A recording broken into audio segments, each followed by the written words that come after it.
ভিডিওটি যে সমস্ত চিকিৎসকরা, হোমিও চিকিৎসকরা, বিশেষ করে আমার ফলোয়ার, আমার ভিডিওগুলি থেকে শিখতে চাই, জানতে চাই তাদের জন্য, এবং সমাজের অনেক সাধারণ মানুষ যারা ইউটিউব চ্যানেলে আমার ভিডিওগুলি দেখতে চায়, শিক্ষা অর্জন করতে চায়, জ্ঞান অর্জন করতে চায়, তাদের সাহায্য করার জন্য। আগে কি এসব রোগের, অনেক রোগের নাম ছিল না, মানুষ এত রোগ জানতো না, এত রোগ হতো না, কিন্তু আস্তে আস্তে এত খারাপ খারাপ রোগের সৃষ্টি হচ্ছে কেন? সেই যে একটা রচনা থাকতো আমাদের ছোটোবেলায়, বিজ্ঞান আশীর্বাদ না অভিশাপ, বিজ্ঞানের অভিশাপই যেন বেশি ফলছে আশীর্বাদের বদলে। মানুষের ভুল ত্রুটি, সংস্কার কুসংস্কার, বিশ্বাস অন্ধবিশ্বাস, এসব যেমন একদিকে দায়ী, আর একদিকে দায়ী সমাজ ব্যবস্থা, বুজরুকি চিকিৎসা ব্যবস্থা, অর্থ উপার্জনের জন্য মানুষের অসৎ বৃত্তি অবলম্বন। তাই ঘরে ঘরে ব্রেন টিউমার, তাই ঘরে ঘরে কিডনি ডিজিজ, তাই ঘরে ঘরে অটিজমের বাচ্চা, তাই ঘরে ঘরে ব্রেন টিউমার। এই যুবক, যে উদ্দেশ্য নিয়ে ভূমিকা আরম্ভ করলাম, এই যুবক 27 বছর বয়স, 27 বছর বয়স। ক্রিয়েটিনিন একটা বর্জ্য পদার্থ, কারখানা থেকে যেমন দূষিত পদার্থ বেরোয়, খাল বিল নালা দিয়ে নদীতে ফেলে দেওয়া হয়। আমাদের এই যে রানাঘাটের পরেই পেরুলে একটা ছোট্ট নদী দেখা যায়, তাকে বলে চূর্ণী নদী। সেই নদীর জল কালো, নোংরা, সাদা গেঁজা হয়ে থাকছে। কেন এরকম জল? আমি একদিন জিজ্ঞাসা করে জানলাম যে এই নদী চলে গেছে বাংলাদেশের কুষ্টিয়া জেলায়, আর বাংলাদেশের কুষ্টিয়া জেলাতে প্রচুর চিনির কল। সেই চিনি কারখানাগুলো থেকে বর্জ্য পদার্থ বেরোচ্ছে, বেরিয়ে হু হু করে এইদিকে চলে আসে, তাই নদীর এই অবস্থা। চূর্ণী নদী ঘূর্ণি হয়ে গেছে। তো কিডনি খারাপ জিনিস বের করে দেয়, খারাপ জিনিস বের করে দেয়, যা বের করে দেয়, যা শরীরের কাজে লাগে না, যেমন মলত্যাগ, শরীরের খাবার দাবার আমরা খেলাম, তার উচ্ছিষ্ট জিনিস যেটা কাজে লাগবে না, যেটুকু আখ পেশাই করার মতন, আখ মাড়াই করার মেশিনের মতন রসগুলো টেনে বের করে নিয়ে নিল ইন্টেস্টিন, অন্ত্র, সেখান থেকে রক্তের মধ্যে পাঠিয়ে শরীরে সাপ্লাই দিচ্ছে। আর এই ছিবড়েগুলো, আখের যেমন ছিবড়ে হয়, ছিবড়েগুলো বের করে দিচ্ছে, দিয়ে মল তৈরি করছে। এই প্রসেসটার নাম হচ্ছে, টোটাল প্রসেসটার নাম হচ্ছে ডাইজেশন, ডাইজেস্টিভ প্রসেস। একটা মজার গল্প মনে পড়ে গেল। এখন যেমন কমোড হয়েছে, কমোড শাওয়ার দিয়ে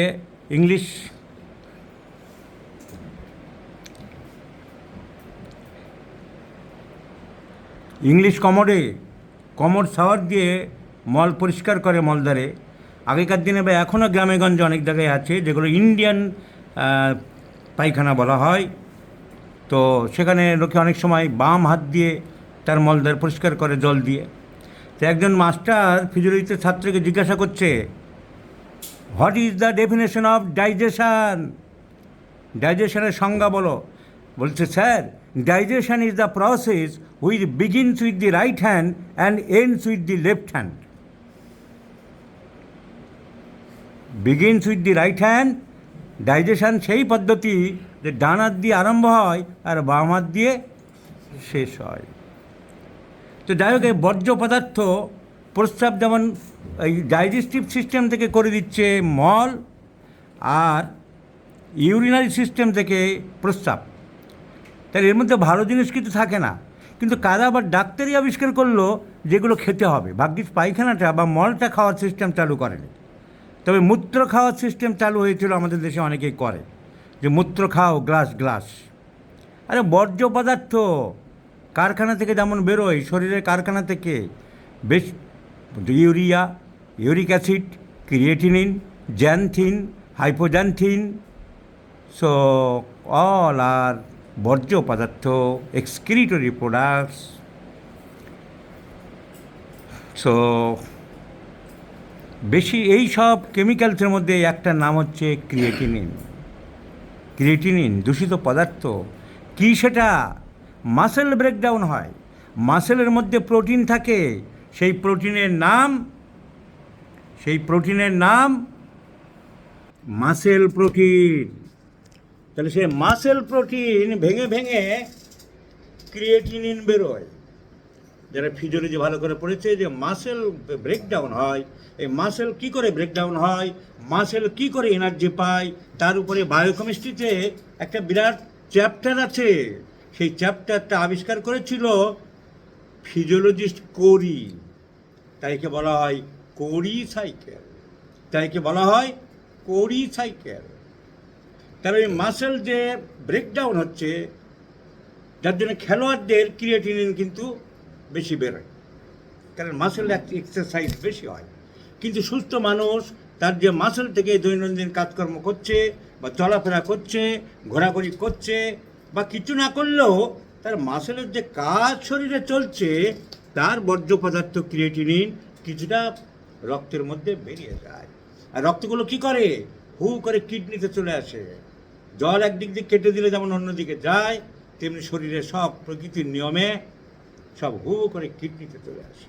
তো কিডনি খারাপ, ছাঁকুনি খারাপ হয়ে গেছে। ঠিক চায়ের ছাঁকুনি পরিষ্কার করে না, চা বানিয়ে অনেক আছে না যারা অপরিচ্ছন্ন, সালফারের মহিলা, জীবনে ধোই না, ওইভাবে করছে আবার রেখে দিচ্ছে, বানাচ্ছে আবার রেখে দিচ্ছে, বানাচ্ছে রেখে দিচ্ছে, ছাঁকুনি আর কাজ করছে না, তাহলে আর পাস করছে না ফিল্টার। তাহলে ওই ক্রিয়েটিনিন বর্জ্য পদার্থ বেরোতে পারছে না, বেরোতে পারলে ওরা আবার ব্যাক করছে, আবার রক্তে ব্যাক করছে। তাহলে রক্তে ক্রিয়েটিনিনের মাত্রা, এই দূষিত পদার্থের মাত্রা বেড়ে যাচ্ছে, বেড়ে গেলে হাত পা ফুলে যাচ্ছে, শরীর ক্ষতি করছে। বিষ শরীরে কী করে? সাপে কাটে গেলে, সাপে কামড় দিলে বিষ ঢুকে কী করে? আর্সেনিক খেলে কী হয়? বিষ। তো এটা একটা বর্জ্য পদার্থ, বিষ। শরীর ক্ষতি করছে, খিদে হচ্ছে না, বমির ভাব হচ্ছে, যত কিডনি কাজ করছে না, তো প্রত্যেক দিন যদি এরকম অল্প পরিমাণে ক্রিয়েটিনিন জমতে থাকে, জমতে কী হয়? শরীর তো বিষে টাইটম্বুর হয়ে যাচ্ছে। এখন এই ক্রিয়েটিনিন বেশি বেরোচ্ছে কেন? কিডনি কাজ করতে পারছে না। কেন কিডনি কাজ করতে পারে না? দুটি মেন কারণ। এক, ব্যথার ওষুধ খাওয়া। অ্যালোপ্যাথিক ব্যথার ওষুধগুলো কিডনিকে খুব ড্যামেজ করে, যার জন্য আজকাল ব্যথার ওষুধের গায়ে লিখতে বাধ্য হয়েছে কোম্পানিগুলো যে this medicine is injurious two kidney, আজকাল লেখাই থাকে। সেই জন্যেই অনেক এমডি ডাক্তার, প্রায় 8 জন এমডি ডাক্তার তাদের বাচ্চা কাচ্চা ওয়াইফকে আমাকে দিয়ে চিকিৎসা করায়। বললো আমার বাবা বাতের ব্যথা, আমার মায়ের অস্টিওআর্থ্রাইটিস, আমি অ্যালোপ্যাথিক ব্যথার ওষুধ খাওয়াবো না। একটা গল্প মনে পড়ে গেল, 30 বছর আগে, তখন আমার বয়স খুবই কম। তো সোদপুরে একজন ডাক্তার ছিলেন, ডক্টর সুধীর ব্যানার্জি, নীলরতন হসপিটালের ডাক্তার ছিলেন।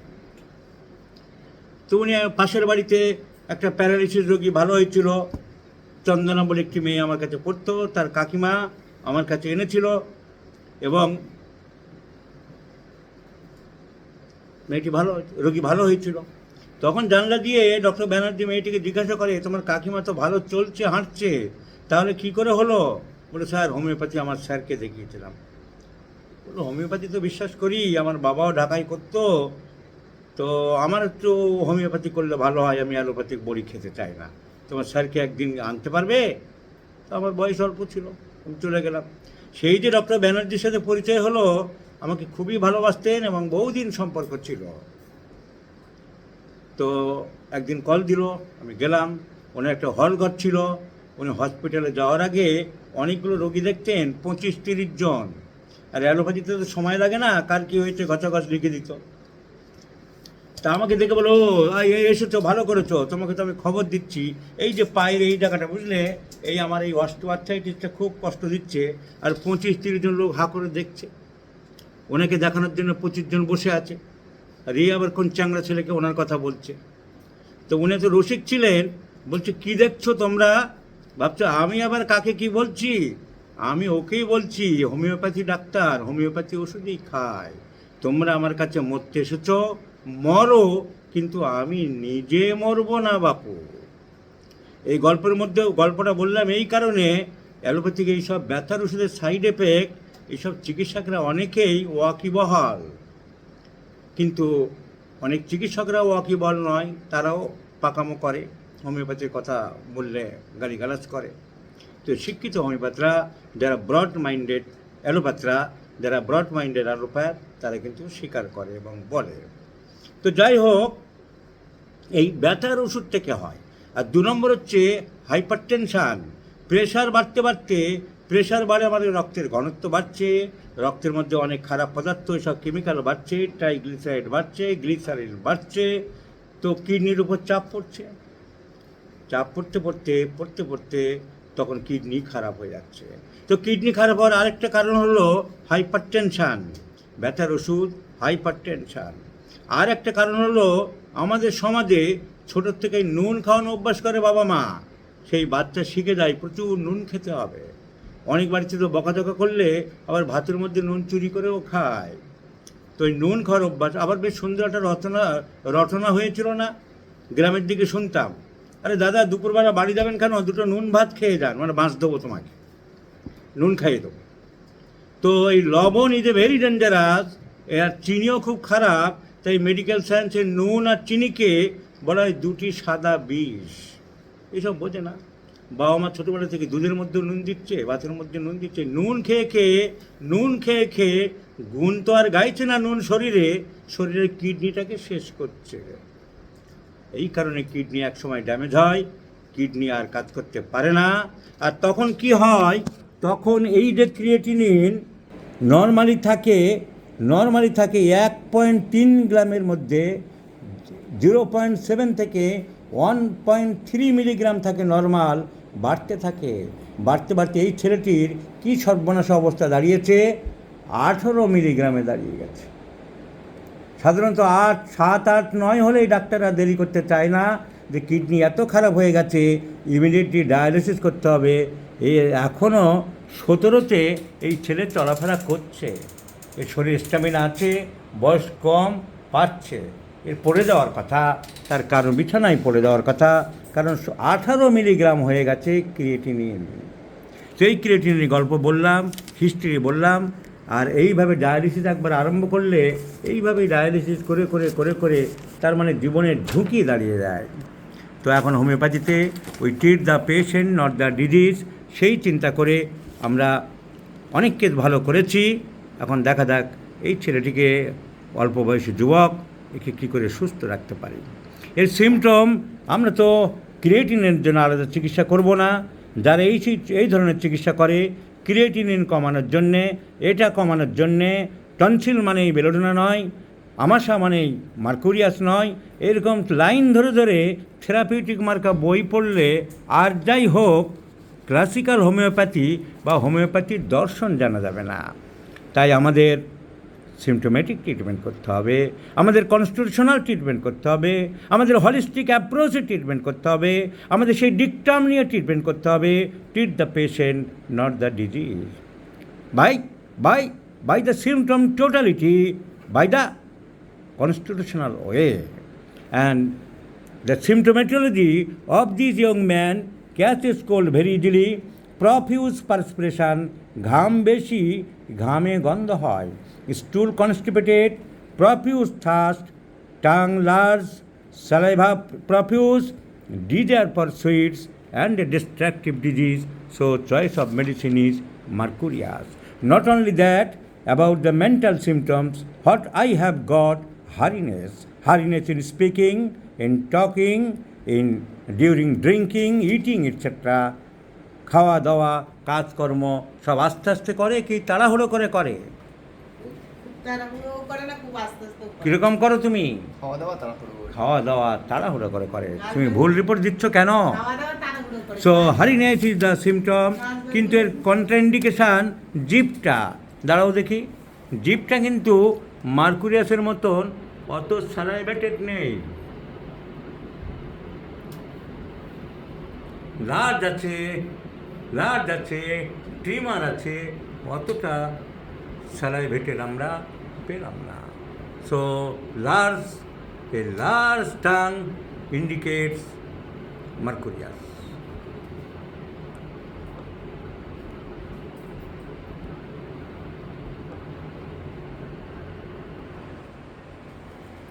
So let's prescribe mercurius in 50 millisimal scale of potency, and let's see the result, my friends.